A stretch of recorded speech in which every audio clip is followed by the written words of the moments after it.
আসসালামু আলাইকুম দর্শক বন্ধুরা, সবাই কেমন আছেন? আশা করছি যে যেখান থেকে দেখছেন অনেক ভালো আছেন। দর্শক বন্ধুরা, ফাইনালি বাংলাদেশের মার্কেটে Vivo V27 লঞ্চ হচ্ছে অফিসিয়ালি। আর এই সিরিজে Vivo বাংলাদেশের মার্কেটে দুইটি ফোন লঞ্চ করবে, Vivo V27 এবং Vivo V27e।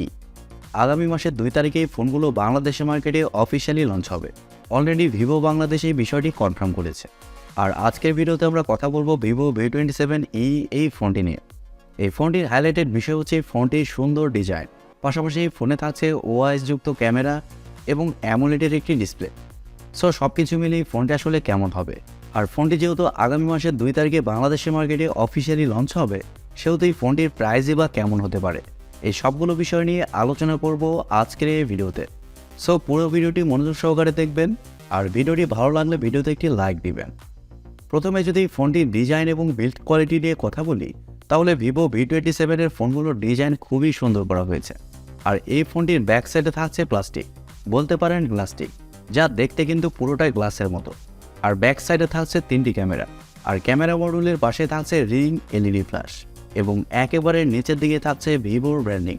ভিভো এই ফোনটিকে যথেষ্ট স্লিম এবং লাইট ওয়েট রাখার চেষ্টা করেছে। ফোনটির থিকনেস করা হয়েছে 7.7 মিলিমিটার এবং ওজন করা হয়েছে 185 গ্রাম। আর ফোনটির ফ্রেম একেবারে ফ্ল্যাট করা হয়েছে। এই ফোনে আপনারা IP54 রেটিংও পেয়ে যাচ্ছেন, অর্থাৎ এই ফোনটি ডাস্ট অ্যান্ড স্প্লেশ প্রুফ।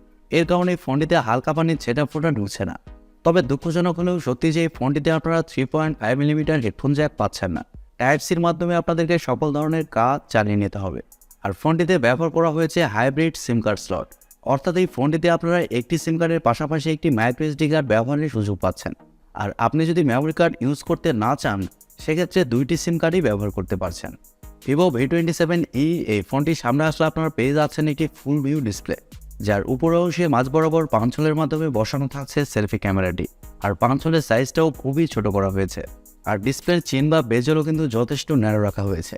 এই ফোনটির ভালো ব্যাপার হচ্ছে এই ফোনে থাকছে ইন ডিসপ্লে ফিঙ্গারপ্রিন্ট সেন্সর, যা খুবই ফাস্ট এবং অ্যাকুরেট। আর ফোনটি মার্কেটে 3টি কালার ভেরিয়েন্টে পাওয়া যাবে, ব্ল্যাক, পার্পল এবং গ্রিন। সো ওভারঅল সব কিছু মিলিয়ে ফোনটির ডিজাইন ল্যাঙ্গুয়েজ আপনাদের কাছে কেমন লেগেছে কমেন্ট করে আপনাদের মূল্যবান মতামত অবশ্যই জানাবেন। আর পার্সোনালি আমার কাছে এই ফোনটির ডিজাইন খুবই ভালো লেগেছে, প্রিমিয়াম ক্যাটাগরির ডিজাইন।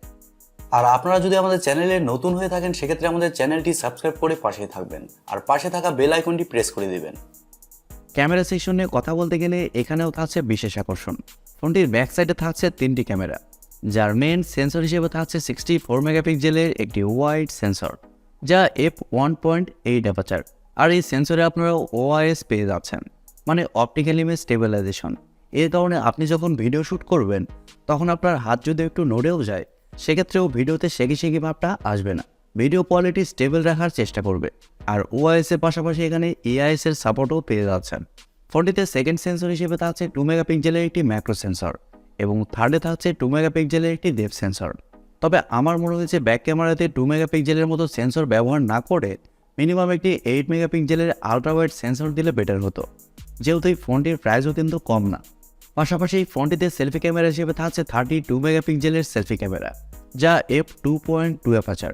তবে সেলফি ক্যামেরাতে আপনারা শুধুমাত্র 1080p-তে 30 fps-এই শ্যুট করতে পারছেন। তবে কাগজে কলমে বলা হচ্ছে এই ফোনটির ব্যাক ক্যামেরাতে আপনারা সর্বোচ্চ 4K-তে শ্যুট করতে পারছেন।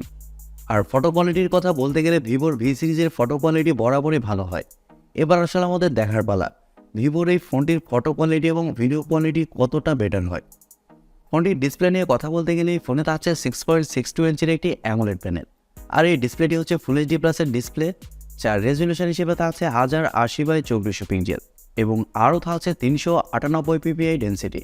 তবে এই ডিসপ্লের সবচেয়ে ভালো ব্যাপার হচ্ছে এই ডিসপ্লেতে ব্যবহার করা হয়েছে 120 হার্টজের রিফ্রেশের। এর কারণে ডিসপ্লে টাচ রেসপন্স কিন্তু খুবই ভালো হবে। আর অ্যামোলেড ডিসপ্লে হওয়ার কারণে ডিসপ্লেতে যে কোনো কন্টেন্ট প্লে করলে ডিসপ্লেতে শার্পনেসের ঘাটতি আপনারা ফিল করবেন না। ডিসপ্লের কালার কোয়ালিটি কিন্তু খুবই ভালো হবে। ওভারঅল ভিভো এই ফোনটিতে ভালো ডিসপ্লে প্রোভাইড করেছে।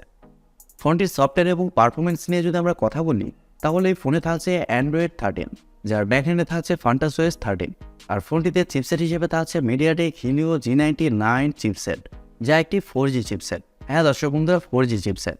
এই ফোনটি হচ্ছে 4G ফোন। এই চিপসেটটি মূলত 6 ন্যানোমিটার আর্কিটেকচারে তৈরি করা একটি অক্টা কোর প্রসেসর। পাশাপাশি জিপিইউ হিসেবে থাকছে Mali G57 MC2। আর ফোনটি বাংলাদেশের মার্কেটে একটি ভেরিয়েন্টে পাওয়া যাবে 8GB র্যাম 256GB রম। তবে গ্লোবাল মার্কেটে এই ফোনটি 3টি ভেরিয়েন্টে লঞ্চ হয়েছে 8GB র্যাম 128GB রম এবং 8GB র্যাম 256GB রম। পাশাপাশি থাকছে 12GB র্যাম 256GB রম। ফোনটিতে আপনারা ওয়াইফাই, ব্লুটুথ, জিপিএস এর পাশাপাশি আরও অনেক ফিচার পেয়ে যাচ্ছেন এবং ইউএসবিতে থাকছে ইউএসবি টাইপ-সি 2.0। আর ফোনটির ব্যাটারি এবং চার্জার নিয়ে কথা বলতে গেলে এই ফোনে থাকছে 4600 mAh একটি ব্যাটারি। আর ফোনটিকে চার্জ করার জন্য থাকছে 66 ওয়াটের একটি চার্জার। আর এই চার্জার দিয়ে ফোনটিকে আপনারা 40 থেকে 45 মিনিটের মধ্যে ফুল চার্জ করতে পারবেন। আর ফোনটির চিপসেট যেহেতু পাওয়ার এফিশিয়েন্ট, এর কারণে ফোনটিতে আপনারা ব্যাটারি ব্যাকআপ ভালো পাবেন। নিঃসন্দেহে ফোনটি থেকে আপনারা 1.5 দিনের উপরে ব্যাটারি ব্যাকআপ পাবেন।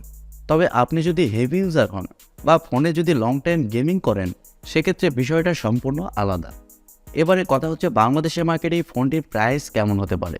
দর্শক বন্ধুরা, প্রথমে বলেছি ফোনটি 2 এপ্রিল বাংলাদেশের মার্কেটে লঞ্চ হবে।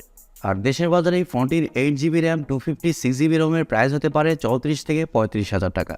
তবে প্রাইস পয়েন্ট 2,000 টাকা কম বেশি কিন্তু হতে পারে।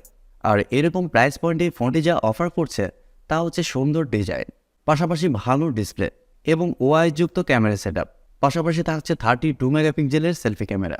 তবে এই ফোনটি কিন্তু একটি 4G ফোন, আর 35,000 টাকা বাজেট সেগমেন্টে একটি 4G ফোন নেওয়া আমার মনে হয় একটু বোকামি হবে। তারপরে এবার আমাদের দেখার পালা যে ভিভো বাংলাদেশের মার্কেটে এই ফোনটির প্রাইস পয়েন্ট আসলে কেমন রাখে।